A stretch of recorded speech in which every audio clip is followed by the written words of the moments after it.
Hello guys, sa magandang umaga, meron tayong i-check guys. So, ito yung binaba ng OR namin. So, ito yung aming handpiece ng Artrex Shaver. So, luma na to guys, pero napakatibay naman itong Artrex. Kasi yung mga consumable nito is marami pa rin. So, ang sabi ng user, so, totally hindi daw talaga gumagana. So, wala sang power yung handpiece. Pero yung isang handpiece namin na pandrill, gumagana naman. So, ibig sabihin, walang problema tayo sa unit, yung sa driver niya. So, yung unit drive natin, walang problema kasi yung ibang handpiece na ginagamit niya ito kasi pang shaver to eh, pang ilong yata to, yung pang tanggal naman. Tapos meron din kaming kasama dito drill. So, okay naman, normal naman yung drill niya. So, gumagana yung isang handpiece. So, isa lang naman yung connector niya. Ayan.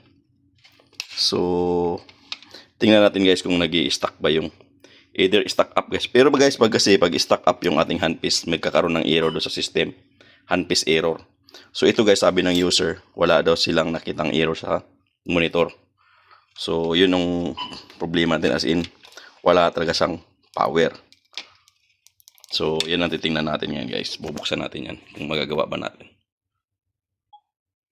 So ito nga pala guys, ginagamit natin ito pang ortho or pang ENT, pang shaver. So tingnan natin kung bakit wala siyang power. So tingnan natin kung lagyan natin ng, baka kasi matigas. Tingnan natin kung matigas ba yung kanyang loob.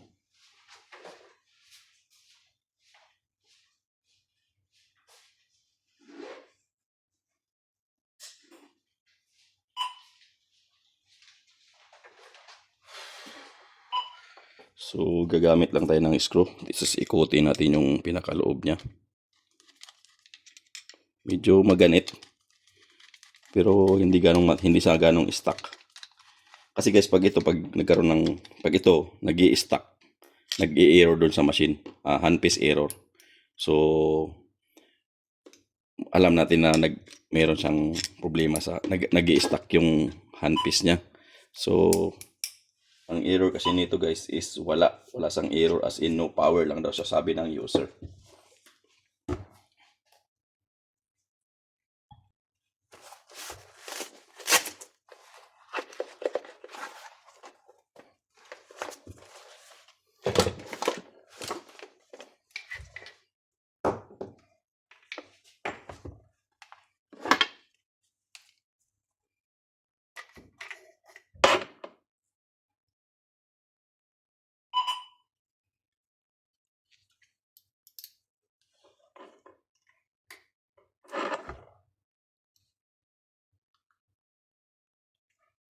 Akong size na screw flat.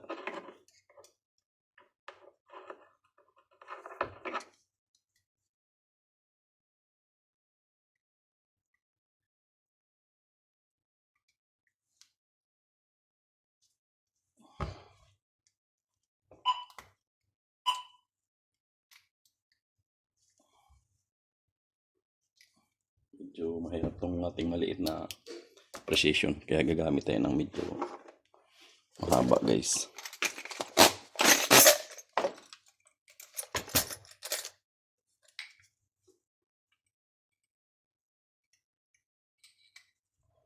Star screw pala to.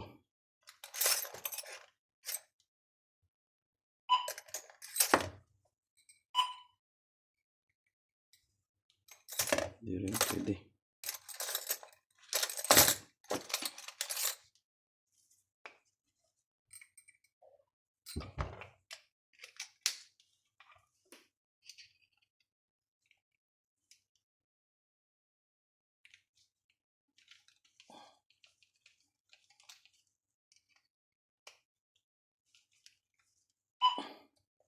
Ito guys maganito kasi sa sobrang tagal na guys, at saka stereo to kaya nagkaganito.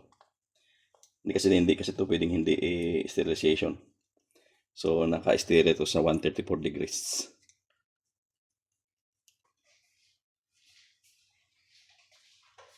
So mahirap maghanap ng mga precision tools guys, kaya yung insakto talaga dun sa butas ng ano natin, screw.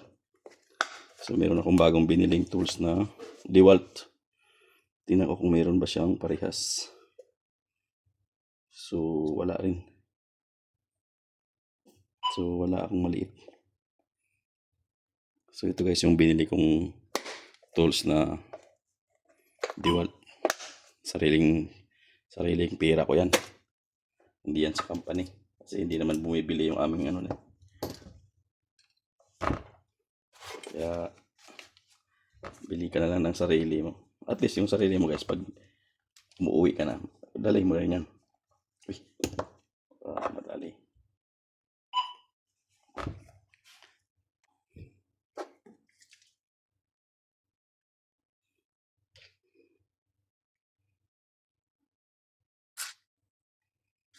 So tsaga-tsagaan lang natin guys yung pagtanggal ng screw kasi medyo mahigpit.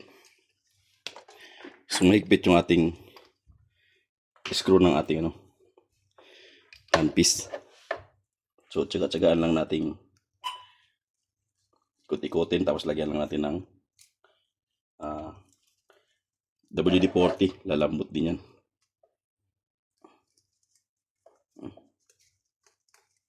Pag umangat ng konti, so lagyan natin ng WD-40. Babad lang ng konti, tapos yan, tanggal na yan guys. So hindi ko mahila. First time kong magbukas nito guys.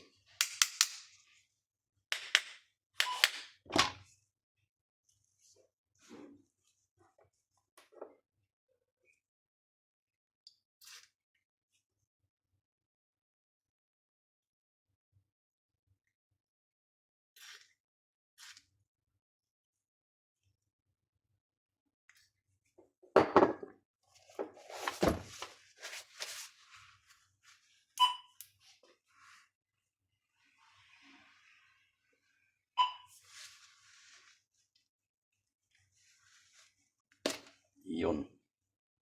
So ganun lang pala to guys. Ayan. Yung ating contact. So super dumi. So malinis yung ating dito.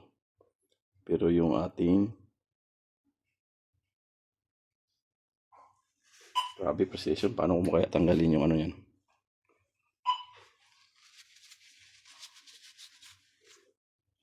So ito yung loob niya. So dito, so may mga yan, wire. So check natin isa-isa yung wiring na yan guys. Gamit lang tayo ng meter.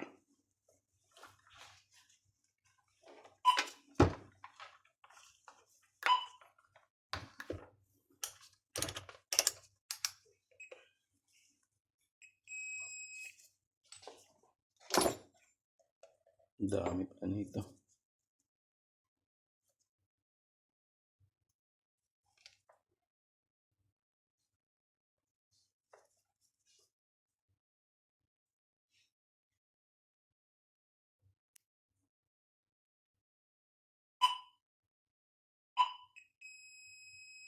So okay yung isa.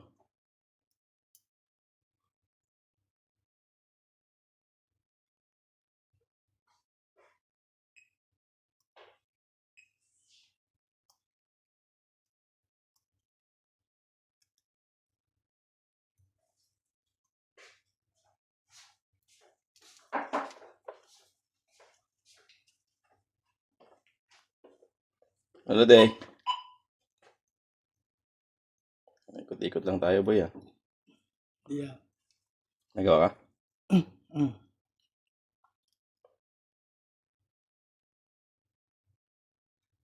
Ano ginagawa eh? Nanap ko ni You know? ni So, Sharon. okay, bakit? Meron ba yung mentor siya na malaki? Meron ba yung kay Sharon? Meron ba yung monitor ni Sharon?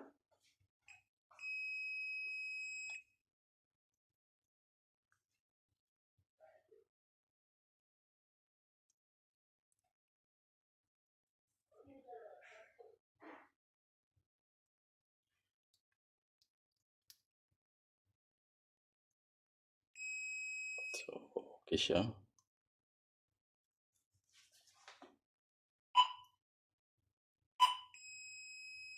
Okay siya.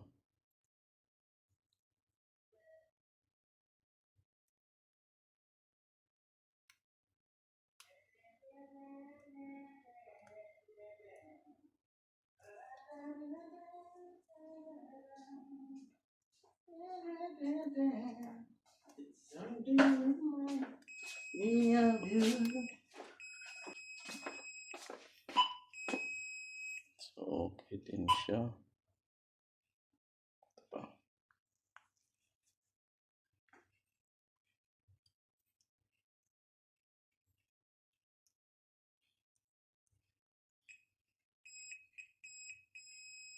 So, okay din. Okay din siya.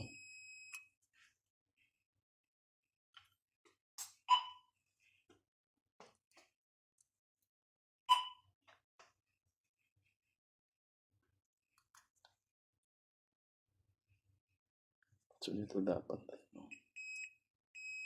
tatlo. So, itong tatlong to.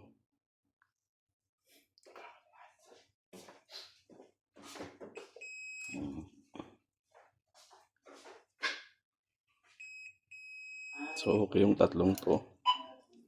Parang okay naman lahat yung wiring niya.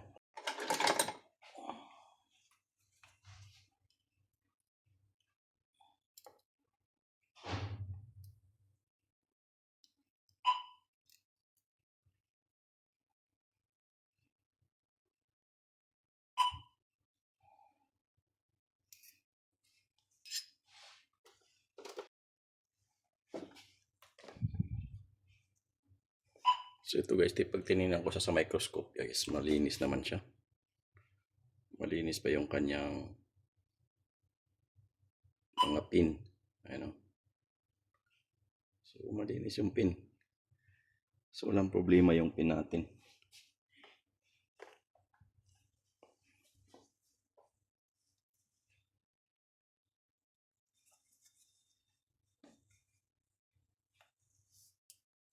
So, yung pinaka-switch niya.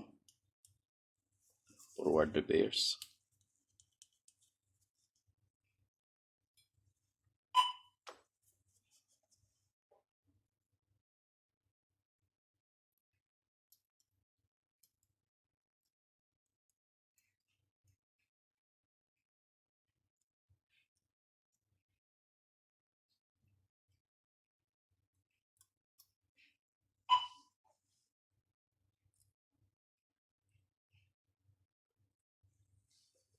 So, wala akong makitang ano dito guys sa handpiece ko. So, wala akong makitang corrosion ng pin. So, pero dito,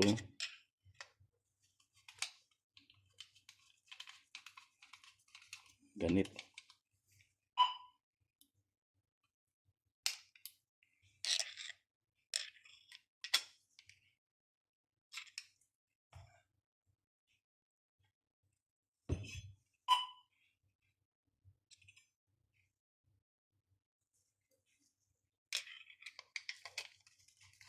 Malambot naman guys. O yung pinakaano niya.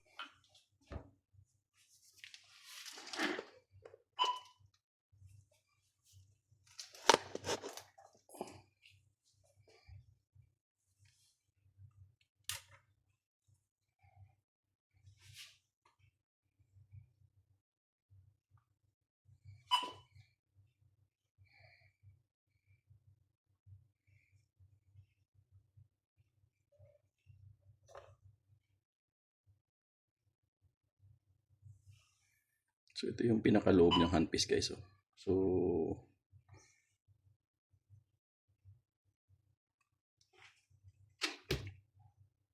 linis pa naman. Handpiece yung rotor niya. So, lagyan ko lang siya ng oil. Penetrating oil, yung WD-40. So, malambot man siya. Yan o.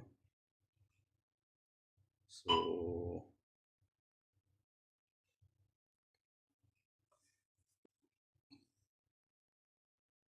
Wala mang corrosion to. Malinis man.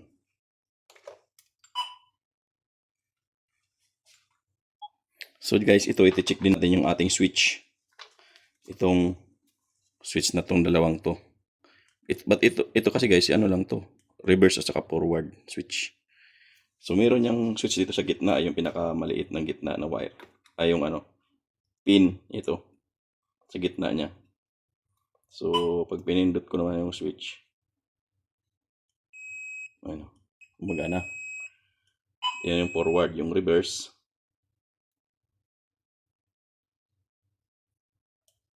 Gumagana din guys.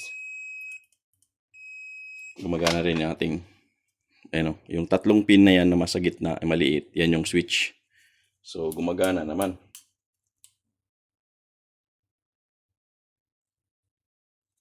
So wala namang problema dyan. Gumagana naman.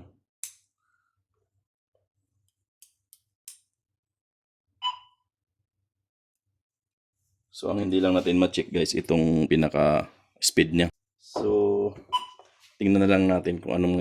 So all in all guys, okay yung ating wire. So wala akong nakitang may putol yung wire natin. So nasukat ko yung lahat ng mga pin niya. So mayroon siyang continuity. So ibalik na natin.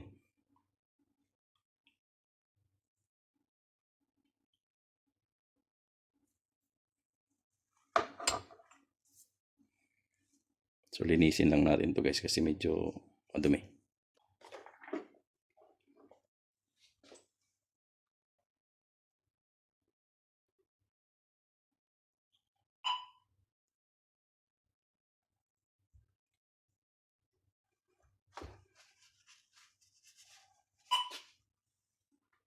So brasin lang natin.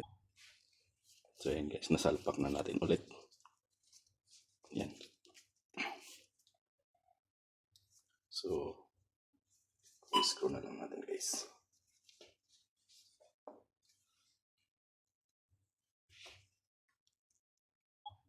So ito guys, naibalik na natin yung ating mga screw. Saka ito ang ating yan.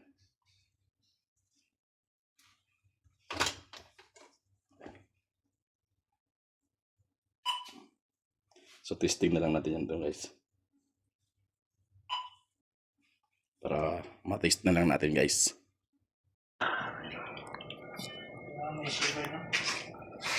Kailangan ko na shaver sir.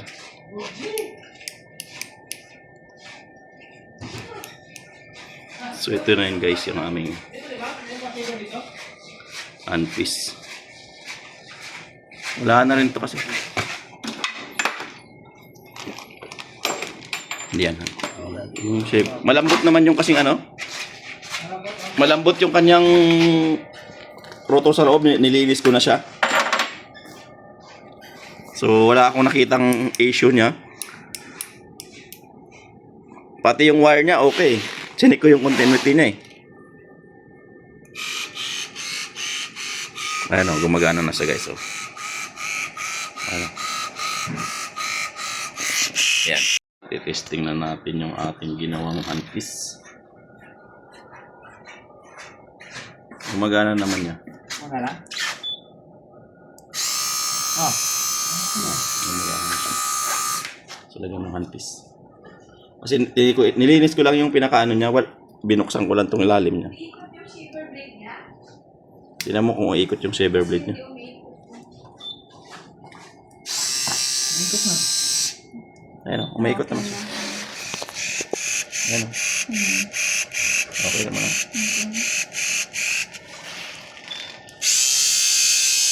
So yan. Anong ginawa mo yan, kuya? Nilinis ko lang yung pinakaloob niya. Siguro na Nag-stock.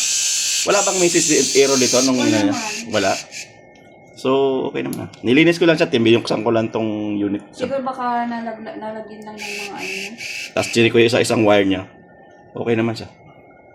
Wala naman siyang putol na wire. Kasi yun lang naman common issue niyan, putol yung wire o nag-i-stuck yung motor niya. So, okay na. Ito pala yung synergy natin na ano. Bago lang ba ito? Luma na yan ito. Ilan taon to? 2021 lang pala to. Okay na yan. Okay na sir. Salamat.